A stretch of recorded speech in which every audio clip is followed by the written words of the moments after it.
Well, welcome everybody. Look who I have on the phone with me. It's Sharon Pederson from up in Canada. Hey, Sharon. Hi, Alex. How are you? I am quite well. And the weather is treating you how? Well, it has improved immensely. Here in the banana belt of Canada on the west coast, we've had a shocking winter. We've had snow. Well, snow in San Francisco. What's up with that, you know? Well, somebody told me they even had snow in San Diego. Is that true? Oh, yeah. Unbelievable. Yeah, it's crazy. Unbelievable. Well, one of the reasons I'm calling you, I've got a couple things I want to go over. I want to thank you on behalf of everybody of the TQS community for your new sets of lessons. Tell us about those. Well, one of the things I discovered when I started quilting is there are a number of things that are just so confusing, and sometimes you're just too shy to ask somebody. You don't want to indicate that you don't even know how to cut a square, for instance. Right. And over the 20 years, or 20 plus years I've been teaching, I've discovered lots of students feel that way too. So you guys have given me the opportunity to do something I've wanted to do for a long time, and that is share the stuff that I wish I had known when I started. Well, I think that's so true. I took a class from Sally Collins way back in the day. You know, she is like detail. And what I learned from her class was, number one, I probably don't want to do miniatures, but number two, she didn't leave one rock unturned. And like when I'm out teaching, I think, they know that. Yeah. Not necessarily. No, it's so true. You cannot assume that your class, all of your students know everything. Now, so some of them do. So, some of them do. So, give me a tip from that. Well, one of the things that I had difficulty with was at one point I had to cut some triangles that were a fairly good size, not little itty-bitty ones, right? I didn't have a triangular ruler. All I had was a ruler that was a rectangle.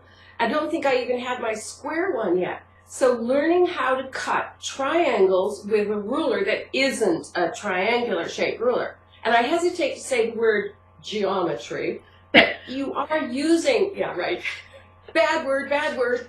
So it's that kind of thing. How do you do stuff when you don't have access to absolutely every tool that's available? Now, I want to just cover on something here. Periodically, I'll get letters from math teachers, and they don't like it when we say things like that, but I think we think from one side of the brain or the other.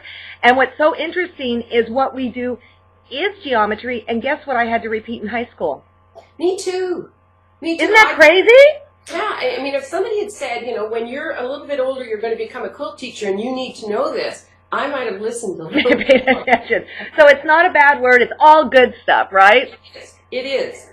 Now, here's the thing. I want to talk a little bit about Spring Market. It's in Salt Lake City this year, and Spring Market, I want to be very clear, is not open to the general public, but the general public would give their eye teeth to be able to go to it. I love Market. Fall, it's always held in Houston. Spring, it goes all over the U.S. Well, this year, I can't be there. You're kidding. A super seminar in Wisconsin, that was the only time they could have it, and so I'm really excited about the super seminar, but I'm bummed about not being at Market.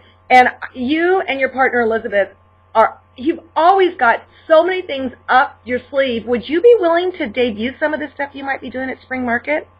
I would love to show you some of this stuff. Cool.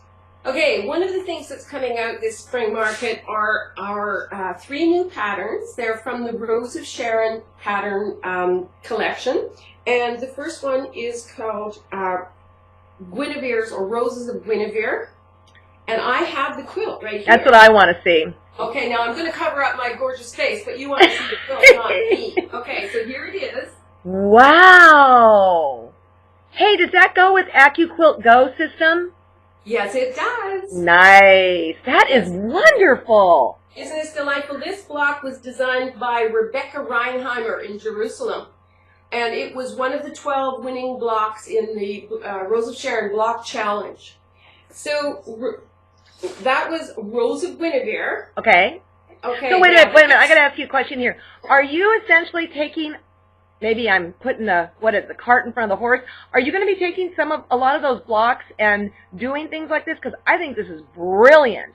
Yes, we are. We are doing patterns with the blocks, using them in different ways. We are going to be putting out more patterns. Of course, the book, which has now gone into second printing, and I can't reach it, of course. It is, whoa, way over here. Okay. This is the book that was published last market, and from it we are taking some of these blocks and other blocks from the same designers and putting them together and doing wonderful patterns, because sometimes people want to see other ideas, what else has been done, right? Hey, so Sharon, here's my question. On your website, can they see the original Rose of Sharon quilt? Oh, of course they can. And what's your website? The website is 9patchmedia.com or SharonPederson.com. Because I got to say, that quilt is phenomenal. I mean, it takes your breath away. Thank you so much. And you remember that this benefits the Alzheimer's Art Quilt Initiative. That's right. The sale of the retail products associated with the Rose of Sharon project all are proud supporters of AAQI. Well, excellent.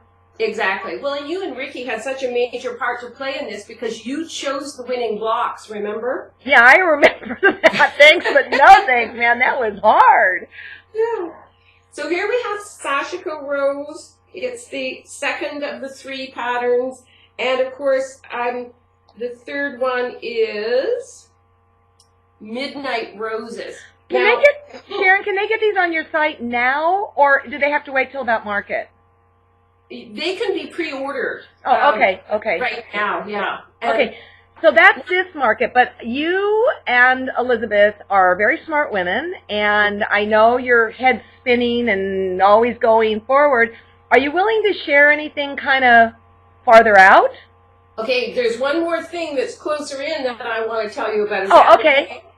We are releasing our Dorothy Sampler DVD. Dorothy was my closest quilting buddy.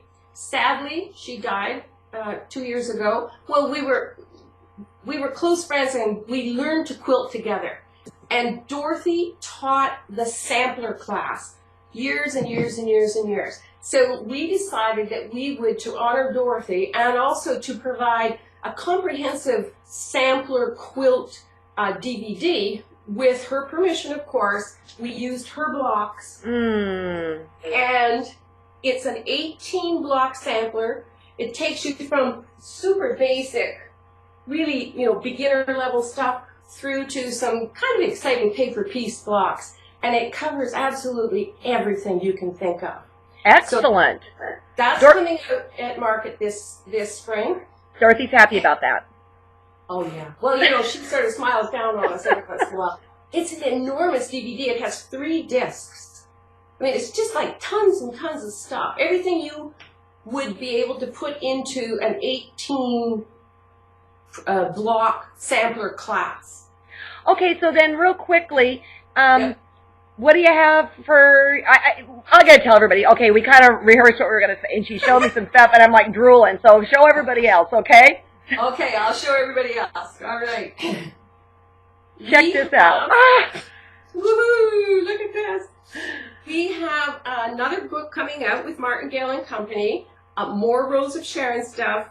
The working title is Springtime Roses. So look at all these beautiful springtime colors. And so, of course, when you have springtime fabric colors, you also need springtime thread colors.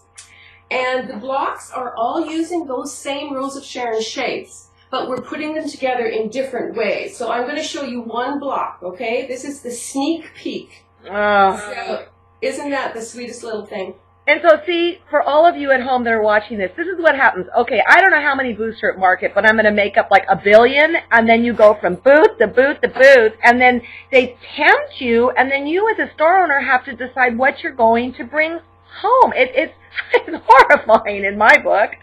I don't know how the shop owners do it. I don't either. That's great. I'm so impressed. Okay, little Miss Tipster, you got something up your sleeve you can share? Okay, this one is fun, right? Okay. I don't wear lime green nail polish or orange nail polish, right? But I bought them because every time I picked up a bobbin and it had thread on it, I would think, I can't tell if that's my 40 weight thread or my 50 weight thread, and I had to know the difference. So for the 50 weight thread, I painted a little orange spot, okay, with nail polish on my bobbin. And all of the orange ones now, I can look at them and say, that's 50 weight. And the lime green, I painted a little spot of lime green right on the bobbin, and when I see one of those, I know that is my 40 weight. And then I'm going to add on to that tip. Take a felt tip pen and write it on the color of the nail polish, because I wouldn't remember what is what. But I just found the most obnoxious colors I could find, because I thought, and they show up beautifully. So that's how I keep track of what color and what weight, or what weight have I got. Hey, I want to thank you so much. And I know Elizabeth's behind the scenes helping you out. So, hey, Elizabeth, pop your head in. Come on, Elizabeth. Yeah, she's sitting back there, giving me little hand signals. Hey!